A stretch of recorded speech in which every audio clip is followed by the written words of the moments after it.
ಹೌದು, ಕೋಲಾರ ಹಾಲು ಒಕ್ಕೂಟದಿಂದ ಬೇರ್ಪಟ್ಟ ನಂತರ ಚಿಮುಲ್ಗೆ ನಡೆಯುತ್ತಿರುವ ಮೊದಲ ಚುನಾವಣೆ ಇದಾಗಿದ್ದು, ಈ ಚುನಾವಣೆ 3 ಪಕ್ಷಗಳಿಗೆ ಪ್ರತಿಷ್ಠೆಯಾಗಿ ಪರಿಣಮಿಸಿದೆ.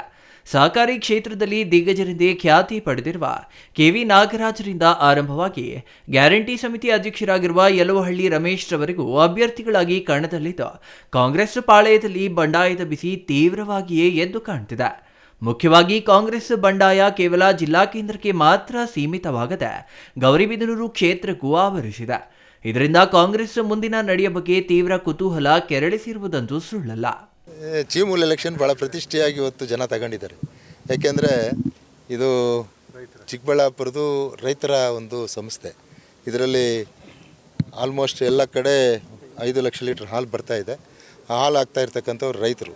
ಆ ರೈತರ ಪ್ರತಿನಿಧಿಗಳಾಗಿ ನಾವು ಹೋಗಬೇಕು ಅಂತೇಳಿ ಎಲ್ರಿಗೂ ಕೂಡ ಒಂದು ಆಸೆ ಇದೆ. ಹಾಗಾಗಿ ಇದು ಭಾಳ ಪ್ರತಿಷ್ಠೆಯಾಗಿ ಈ ಚುನಾವಣೆ ತಾವು ಹೇಳಿದ ರೀತಿಯಲ್ಲಿ ಅಸೆಂಬ್ಲಿ ಚುನಾವಣೆಗಿಂತ ಜೋರಾಗಿದೆ ಅಂತ ನೀವೆಲ್ಲ ಭಾವಿಸಿದ್ದೀರಿ. ಜನನೂ ಅದೇ ರೀತಿ ಇದರ ಬಗ್ಗೆ ಉತ್ಸಾಹಕ್ಕೆ ನೋಡ್ತಾ ಇದ್ದಾರೆ. 1ನೇ ತಾರೀಕು ಇದರ ರಿಸಲ್ಟ್ ಬಂದಾಗ ಈ ರೈತರ ಒಂದು ಆಸೆ ಏನಿದೆ ಅದು ಈಡೇರ್ತದೆ. ಯಾವ ರೀತಿ ತಯಾರಿದೆ? ನಾವೆಲ್ಲ ರೀತಿ ತಯಾರಿದ್ದೀವಿ ಅಂದರೆ ಇವತ್ತು ನಾವು ಮಾಡಿರ್ತಕ್ಕಂಥ ಸಾಧನೆಗಳು ಇವತ್ತು ನಮ್ಮ ಶಿವಾನಂದವರು NDA ಅಭ್ಯರ್ಥಿಯಾಗಿ ಇವತ್ತು ನಂದಿ ಕ್ಷೇತ್ರದಿಂದ ನಾಮಪತ್ರ ಸಲ್ಲಿಸಿದ್ದಾರೆ. ಅದು ಒಂದು ಒಳ್ಳೆಯ ಬೆಳವಣಿಗೆ. ಅದಾದಮೇಲೆ ನಾವು ಇವತ್ತು 132 ಡೈರಿ ಚಿಕ್ಕಬಳ್ಳಾಪುರ ತಾಲೂಕಲ್ಲಿ ನಾನು ಮಾಡಿಸಿದ್ದೀನಿ ನನ್ನ ನಿರ್ದೇಶಕ ಅವಧಿಯಲ್ಲಿ. ಅದರಲ್ಲಿ ಪಕ್ಷ ಇನ್ನೊಂದು ಮತ್ತೊಂದು ನೋಡಿಲ್ಲ. ಇವತ್ತೆಲ್ಲರೂ ಕೂಡ ಅದನ್ನು ಸ್ಮರಿಸ್ತಾರೆ, ಅವತ್ತು ಡೈರಿ ಮಾಡಿಕೊಟ್ಟಿದ್ದಾರೆ ಅಂತ. ಅದೇ ರೀತಿ ಇದು ಎರಡಕ್ಕೂ ಎಲ್ಲ ಕಡೆ ಸಹಕಾರಿ ಆಗ್ತದೆ. ಸಹಕಾರಿ ಕ್ಷೇತ್ರದಲ್ಲಿ ನಾವು ಇರೋದರಿಂದ ಈ ಸಹಕಾರಿ ಸಂಸ್ಥೆಯನ್ನು ಮುಂದೆ ಅಭಿವೃದ್ಧಿ ಪಥದತ್ತ ಕೊಂಡೊಯ್ತಾರೆ ಅಂತೇಳಿ ಭಾವಿಸಿದ್ದಾರೆ ಜನ. ಈಗ ನಾನು ಕಳೆದ 40-50 ವರ್ಷಗಳಿಂದ ರೈತರ ಪರವಾಗಿ ಹೋರಾಟವನ್ನು ಮಾಡ್ಕೊಂಡು ಬಂದಿದ್ದೀನಿ. ಇವತ್ತು ಅನೇಕ ಜನ ಅಧ್ಯಕ್ಷರುಗಳು ಮತ್ತು ನಮ್ಮ ಕಾಂಗ್ರೆಸ್ ಪಕ್ಷದ ಅನೇಕ ಜನ ಮುಖಂಡರುಗಳ ಒತ್ತಾಯ ಜಾಸ್ತಿ ಆಯಿತು. ನೀವು ಅನೇಕ ರೈತಪರ ಹೋರಾಟಗಳಲ್ಲಿ ರೈತ ಪರವಾದ PLD ಬ್ಯಾಂಕು, APMC ಮಾರ್ಕೆಟ್ ನಿರ್ದೇಶಕರಾಗಿ ಮಾಡಿದ್ದೀರಿ. ಒಂದು ಬಾರಿ ನೀವು ಕಳೆದ ವಿಧಾನಸಭೆ ಚುನಾವಣೆಯಲ್ಲಿ ಹತ್ತಿರದ ಟಿಕೆಟ್ ತಪ್ಪು MLAಗೆ. ಹಾಗಾಗಿ ಹಾಲು ಒಕ್ಕೂಟಕ್ಕೆ ನೀವು ರೈತ ಪರವಾಗಿ ಧ್ವನಿ ಎತ್ತಬೇಕು. ಹಾಲು ಉತ್ಪಾದಕರ ಸಮಸ್ಯೆಗಳು ಬಹಳಷ್ಟಿದೆ.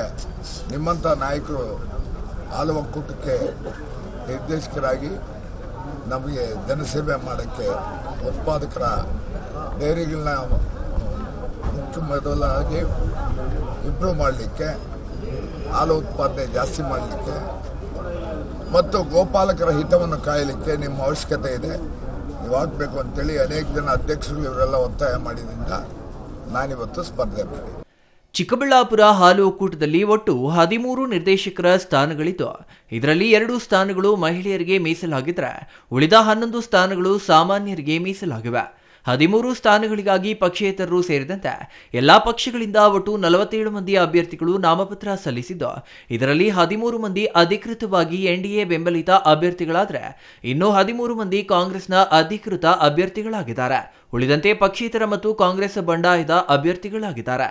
ಪ್ರಮುಖವಾಗಿ ಚಿಕ್ಕಬಳ್ಳಾಪುರ ಕ್ಷೇತ್ರದಿಂದ ಗ್ಯಾರಂಟಿ ಸಮಿತಿ ಅಧ್ಯಕ್ಷ ಯಲುವಹಳ್ಳಿ ರಮೇಶ್ ತಾವೇ ಕಾಂಗ್ರೆಸ್ ಅಧಿಕೃತ ಅಭ್ಯರ್ಥಿ ಎಂದು ಹೇಳಿಕೊಂಡಿದ್ರೆ, ನಿಕಟಪೂರ್ವ ನಿರ್ದೇಶಕ ಭರಣಿ ವೆಂಕಟೇಶ್ ತಾವೇ ಕಾಂಗ್ರೆಸ್ ಅಧಿಕೃತ ಅಭ್ಯರ್ಥಿ ಎಂದು ಹೇಳಿಕೊಂಡಿದ್ದಾರೆ. ಒಂದೇ ಕ್ಷೇತ್ರದ ಒಂದೇ ಪಕ್ಷದ 2 ಅಭ್ಯರ್ಥಿಗಳು ಒಂದು ಸ್ಥಾನಕ್ಕೆ ಸ್ಪರ್ಧೆ ಮಾಡುವುದು ಅಸಾಧ್ಯ. ಅಷ್ಟೇ ಅಲ್ಲ, ಉಭಯರು ತಮಗೆ ಸಚಿವರು ಹೇಳಿರುವುದರಿಂದಲೇ ತಾವು ನಾಮಪತ್ರ ಸಲ್ಲಿಕೆ ಮಾಡಿರುವುದಾಗಿ ಹೇಳಿಕೊಂಡಿದ್ದಾರೆ. ಇದು ಮತ್ತಷ್ಟು ಕುತೂಹಲಕ್ಕೆ ಕಾರಣವಾಗಿದೆ. ಆದರೆ ಯಲುವಹಳ್ಳಿ ರಮೇಶ್ ಶಾಸಕ ಪ್ರದೀಪ್ ಈಶ್ವರ್ ಬೆಂಬಲಿತ ಕಾಂಗ್ರೆಸ್ ಅಭ್ಯರ್ಥಿಯಾದರೆ, ಭರಣಿ ವೆಂಕಟೇಶ್ ಜಿಲ್ಲಾ ಉಸ್ತುವಾರಿ ಸಚಿವ ಡಾಕ್ಟರ್ MC ಸುಧಾಕರ್ ಬೆಂಬಲಿತ ಕಾಂಗ್ರೆಸ್ ಅಭ್ಯರ್ಥಿಯಾಗಿದ್ದಾರೆ ಎಂಬ ಮಾತುಗಳು ಹೊರಗೆ ನಡೆಯುತ್ತಿವೆ. ಆದರೆ ಯಾರು ಅಧಿಕೃತ ಎಂಬುದು ನಾಮಪತ್ರ ವಾಪಸ್ ಪಡೆದ ನಂತರ ಬಹಿರಂಗವಾಗಲಿದೆ. ಇನ್ನು ಗೌರಿಬಿದನೂರು ಕ್ಷೇತ್ರದ ಕಾಂಗ್ರೆಸ್ನಲ್ಲಿಯೂ ಇದೇ ಮುಸುಕಿನ ಗುದ್ದಾಟ ಮುಂದುವರೆದಿದೆ. ಅಲ್ಲಿನ ಹಾಲಿ ಶಾಸಕ ಪುಟ್ಟಸ್ವಾಮಿಗೌಡ ಬೆಂಬಲಿತ 3 ಅಭ್ಯರ್ಥಿಗಳಿಂದ ನಾಮಪತ್ರ ಸಲ್ಲಿಕೆ ಮಾಡಿಸಿದ್ದು, ಅಲ್ಲಿನ ಮಾಜಿ ಶಾಸಕ NH ಶಿವಶಂಕರ್ ರೆಡ್ಡಿ ಬೆಂಬಲಿತ 3 ಅಭ್ಯರ್ಥಿಗಳು ನಾಮಪತ್ರ ಸಲ್ಲಿಸಿದ್ದಾರೆ. ಉಭಯರು ಕಾಂಗ್ರೆಸ್ ಬೆಂಬಲಿತರೇ ಆಗಿರುವ ಕಾರಣ ಯಾರಿಗೆ ಸೋಲು ಮತ್ತು ಯಾರಿಗೆ ಗೆಲುವು ಎಂಬುದು ಇಲ್ಲಿ ಪ್ರತಿಷ್ಠೆಗೆ ಕಾರಣವಾಗಿದೆ. ಕಾರಣ ಮುಂದಿನ ಚುನಾವಣೆಯಲ್ಲಿ ಕಾಂಗ್ರೆಸ್ ಟಿಕೆಟ್ ಆಕಾಂಕ್ಷಿಯಾಗಿ ಶಿವಶಂಕರ್ ರೆಡ್ಡಿ ಇದ್ದು, ಪುಟ್ಟಸ್ವಾಮಿ ಗೌಡ ಅವರು ಹಾಲಿ ಶಾಸಕರಾಗಿರುವ ಕಾರಣ ಇಲ್ಲಿನ ಗೊಂದಲಕ್ಕೆ ಅಷ್ಟು ಸುಲಭವಾಗಿ ತೆರೆ ಬೀಳುವ ಸೂಚನೆಗಳಂತೂ ಕಾಣ್ತಿಲ್ಲ.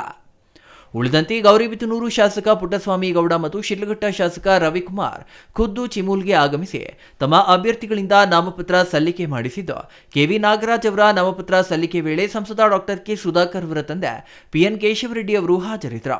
ಮುಖ್ಯವಾಗಿ ಭರಣಿ ವೆಂಕಟೇಶ್ ನಾಮಪತ್ರ ಸಲ್ಲಿಕೆ ವೇಳೆ ಯಾವುದೇ ಮುಖಂಡರು ಇರಲಿಲ್ಲ ಎಂಬುದು ವಿಶೇಷ. ಒಟ್ಟಿನಲ್ಲಿ ಚಿಕ್ಕಬಳ್ಳಾಪುರ ಹಾಲು ಒಕ್ಕೂಟದ ಮೊದಲ ಚುನಾವಣೆ ಬಿಸಿಯೇರಿದ್ದು, ಅಂತಿಮವಾಗಿ ಯಾವ ಪಕ್ಷ ಚಿಮೂಲ್ನಲ್ಲಿ ಅಧಿಕಾರ ಹಿಡಿಯಲಿದೆ ಎಂಬುದನ್ನು ಇನ್ನಷ್ಟೇ ಕಾದು ನೋಡಬೇಕಿದೆ. Thoudanahalli Ramesh, CTV news, Chikkaballapur.